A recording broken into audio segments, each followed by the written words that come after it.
Lectura del libro de la sabiduría. Fuera de ti, Señor, no hay otro Dios que cuide de todos, a quien tengas que probar que tus juicios no son injustos. Porque tu fuerza es el principio de tu justicia, y tu dominio sobre todas las cosas te hace indulgente con todos. Tú muestras tu fuerza cuando alguien no cree en la plenitud de tu poder, y confundes la temeridad de aquellos que la conocen. Pero como eres dueño absoluto de tu fuerza, juzgas con serenidad y nos gobiernas con gran indulgencia, porque con solo quererlo puedes ejercer tu poder. Al obrar así, tú enseñaste a tu pueblo que el justo debe ser amigo de los hombres, y colmaste a tus hijos con una feliz esperanza, porque después del pecado das lugar al arrepentimiento. Es palabra de Dios. Tú, Señor, eres bueno e indulgente. Tú, Señor, eres bueno e indulgente. Tú, Señor, eres bueno e indulgente, rico en misericordia con aquellos que te invocan. Atiende, Señor, a mi plegaria, escucha la voz de mi súplica. Tú, Señor, eres bueno e indulgente. Todas las naciones que has creado vendrán a postrarse delante de ti y glorificarán tu nombre, Señor, porque tú eres grande, Dios mío, y eres el único que haces maravillas. Tú, Señor, eres bueno e indulgente. Tú, Señor, Dios compasivo y bondadoso, lento para enojarte, rico en amor y fidelidad, vuelve hacia mí tu rostro y ten piedad de mí. Tú, Señor, eres bueno e indulgente.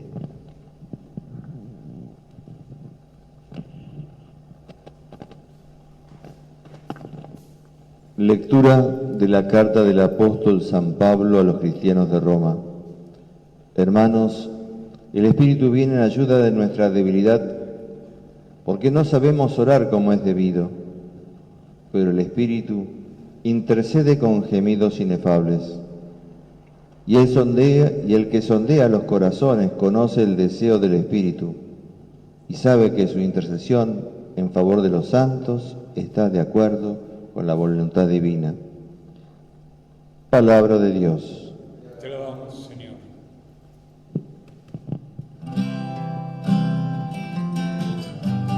Aleluya, aleluya, aleluya, aleluya, aleluya, aleluya,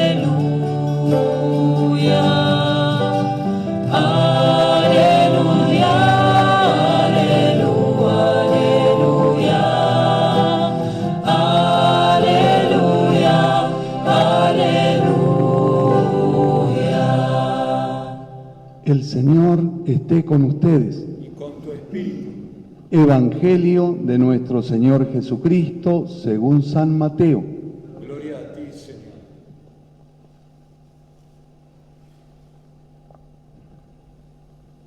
Jesús propuso a la gente esta parábola. El reino de los cielos se parece a un hombre que sembró buena semilla en su campo.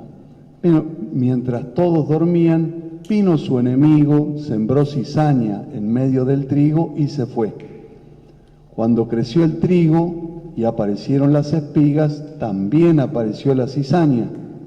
Los peones fueron a ver entonces al propietario y le dijeron: Señor, ¿no habías sembrado buena semilla en tu campo? ¿Cómo es que ahora hay cizaña en él? Él les respondió: esto lo ha hecho algún enemigo. Los peones replicaron: ¿quieres que vayamos a arrancarla? No, les dijo el dueño, porque al arrancar la cizaña corren el peligro de arrancar también el trigo. Dejen que crezcan juntas hasta la cosecha. Y entonces diré a los cosechadores: arranquen primero la cizaña y átenla en manojos para quemarla, y luego arrojen al trigo en mi granero. Palabra del Señor. Gloria a ti, Señor Jesús. Jesús dice, el reino de los cielos se parece. Con parábolas, es decir, con breves narraciones, Jesús nos invita a reconocer ante todo la primacía de Dios Padre. Reino de los cielos significa señorío de Dios, su querer, su voluntad, que tiene que ser la guía en toda nuestra existencia. Porque el reino de los cielos no está solo en las alturas, primeramente, está en el interior del hombre, de cada uno de nosotros.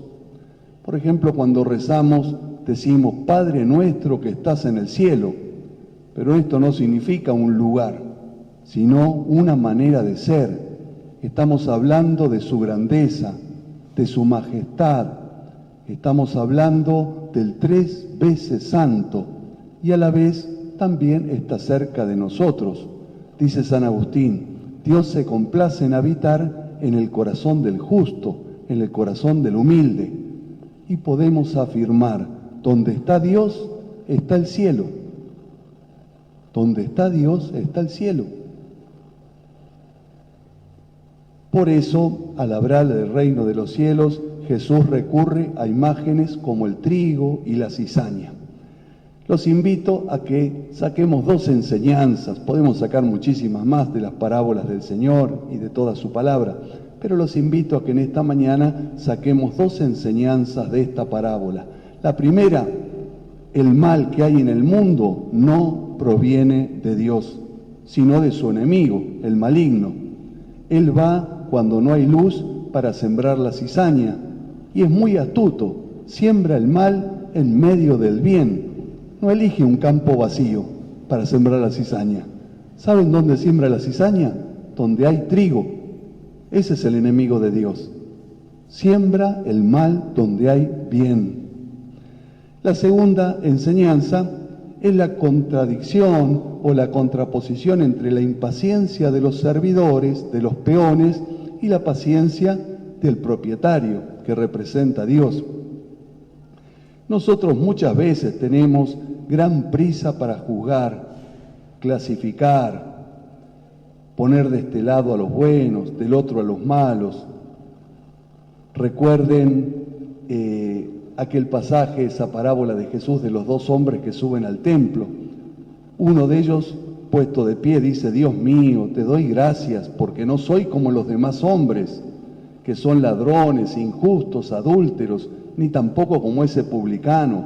Ayuno 2 veces por semana, pago la 10ª parte de todas mis entradas. No soy como los demás hombres. ¿Ven con cuánta facilidad nos sentimos más que otros, nos sentimos más buenos, nos comparamos con los demás? Todos sabemos cómo termina la parábola. Jesús dice, de los 2 hombres, ¿quién bajó justificado? El publicano, con el rostro en tierra, decía, Dios mío, ten piedad de mí, que soy un pecador. Y Dios tuvo paciencia con ese pecador.